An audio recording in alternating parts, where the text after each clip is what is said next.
Hi friends, कसे आहात? स्वागत आहे तुमचं किचन क्वीन वसुंधरामध्ये. छान थंडीचा सीझन सुरू झालेला आहे आणि आता नवीन नवीन मेथी देखील यायला लागलेली आहे. मेथीची भाजी ही आपण वेगवेगळ्या पद्धतीने बनवू शकतो. मेथीची आपल्याला सुकी भाजी बनवता येते किंवा पातळ भाजी देखील आपण बनवू शकतो.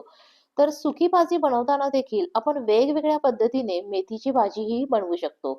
यापूर्वी देखील आपण मेथीची सुकी भाजीचा एक प्रकार पाहिला आहे. तर आज आपण मेथीची अशी ही सुकी भाजीच पाहणार आहोत. या पद्धतीने केलेली मेथीची भाजी जी आहे ती देखील अतिशय भन्नाट अशी लागते. तर अशी ही मेथीची भाजी कशी बनवायची हे जाणून घेण्यासाठी व्हिडिओ जो आहे तो शेवटपर्यंत पहा आणि चॅनलवर नवीन असाल तर चॅनलला सबस्क्राईब करा. त्याचबरोबर शेजारच्या बेल आयकॉनवर क्लिक करायला देखील विसरू नका, जेणेकरून इथून पुढच्या सर्व रेसिपीचे नोटिफिकेशन तुम्हाला मिळून जातील. तर आता आपण प्रत्यक्ष कृतीला सुरुवात करूया. मेथीची भाजी बनवण्यासाठी सुरुवातीला आपण मेथीची भाजी जी आहे ती स्वच्छ निवडून 2 ते 3 वेळा पाण्यामध्ये व्यवस्थित अशी धुवून घ्यायची आहे आणि त्यानंतर आपल्याला त्यातलं पूर्ण पाणी जे आहे ते निथळून द्यायचं आहे. आता मी जाडबुडाची कढई जी आहे ती गरम करायला ठेवली आहे आणि त्याच्यामध्ये 2 टेबलस्पून होईल इतकं तेल जे आहे ते ऍड केलेलं आहे. तेल चांगलं गरम झालं की त्याच्यामध्ये 1 टीस्पून होईल इतकी मोहरी ऍड केलेली आहे. मोहरी तडतडली की आपल्याला यामध्ये लसूण ऍड करायचा आहे. लसूण वापरताना थोडासा जास्त प्रमाणात वापरायचा. या ठिकाणी मी एक 8 ते 10 पाकळ्या ज्या आहेत त्या कट करून घेतलेल्या आहेत. तुम्हाला जर लसूण ठेचून वापरायचा असेल तर ठेचून वापरला तरी देखील चालेल.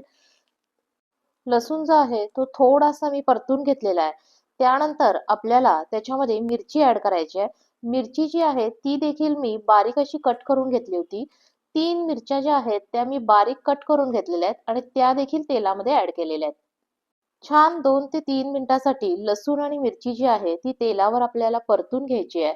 लसणाचा एक छान असा वास यायला लागला, थोडासा कलर त्याचा चेंज झाला की त्यानंतर आपल्याला त्यामध्ये कांदा ऍड करायचा आहे. मी या ठिकाणी मला कांदा जो आहे थोडासा जास्त प्रमाणात पाहिजे होता, म्हणून मी 3 मोठे कांदे जे आहेत ते कट करून घेतलेले होते आणि ते आपल्याला यामध्ये आता ऍड करायचे आहेत. मीडियम फ्लेमवर कांदा जो आहे तो आपल्याला चांगला असा भाजून घ्यायचा आहे. 6 ते 7 मिनिटासाठी कांदा जो आहे तो मी छान असा भाजून घेतलेला आहे.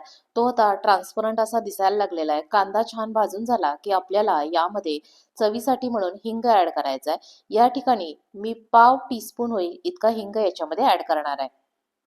हिंग तेलाबरोबर छान परतून घेऊयात. हिंगाचा छान असा सुगंध यायला लागलेला आहे. यानंतर आपल्याला यामध्ये स्वच्छ धुवून पाणी निथळून घेतलेली मेथी जी आहे ती ऍड करायची आहे. मेथी ऍड करताना मी गॅसची फ्लेम जी आहे ती मीडियम ठेवलेली आहे. थोडीशी मेथी ऍड करून झाल्यानंतर ती मी या सगळ्या बरोबर छान अशी मिक्स करून घेणार आहे.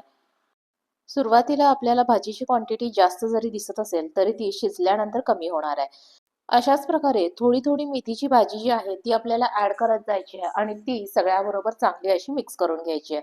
हळूहळू त्याची क्वांटिटी कमी व्हायला लागलेली आहे. आता गॅसची फ्लेम जी आहे ती मी मंद केलेली आहे आणि कंटिन्युअसली भाजी जी आहे ती हलवून घेते.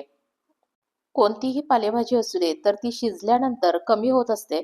त्यामुळं आपल्याला भाजी बनवण्यासाठीचं जे काही भांडं सिलेक्ट करायचं आहे ते थोडंसं मोठ्या आकाराचं आपल्याला सिलेक्ट करावं लागतं. पण शिजल्यानंतर जी भाजी आहे ती आपली काय असते, कमी होणार असते. भाजी जी आहे ती आपली व्यवस्थित परतून झालेली आहे. त्याची क्वांटिटी देखील कमी झालेली आहे.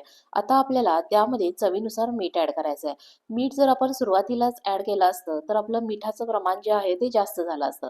म्हणून पूर्णपणे भाजी जी आहे ती चांगली परतली गेल्यानंतर मग आपल्याला मीठ जे आहे ते ॲड करायचं आहे. मीठ ॲड केल्यानंतर आता हे मीठ जे आहे ते इमिजिएटली आपण सगळ्या भाजीमध्ये मिक्स करून घेऊया.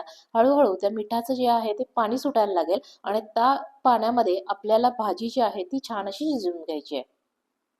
यानंतर आपल्याला यामध्ये 2 टेबलस्पून होईल इतकं शेंगदाणा कूट ॲड करायचं आहे. शेंगदाणा कूट जरी म्हणलं असेल तरी हे कूट आपल्याला थोडंसं मोठं-मोठं ठेवायचं आहे. थोडेसे शेंगदाणे जरी त्यामध्ये राहिले तरी देखील चालेल. आता मी शेंगदाणा कूटसुद्धा मी त्याच्यामध्ये ॲड केलेलं आहे आणि ते भाजीबरोबर छान असं मिक्स करून घेते.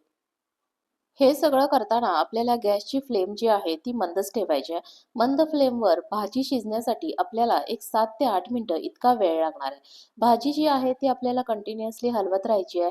जेणेकरून शेंगदाणा कूट जे आहे ते खाली चिटकून बसू नये आणि त्याचबरोबर ते करपलं जाता कामा नये. आता या ठिकाणी तुम्हाला भाजीला जे आहे ते थोडंसं पाणी सुटल्यासारखं दिसू लागेल.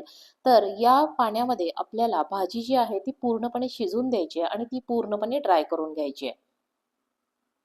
कोणतीही पालेभाजी सिलेक्ट करताना शक्यतो कोवळी भाजी सिलेक्ट करायची, कारण त्याची नैसर्गिकरित्या चव जी असती ती वेगळी असते. भाजी जून झाली तर ती व्यवस्थित शिजली जात नाही. मध्ये-मध्ये आपल्याला ती कचकच अशी लागते.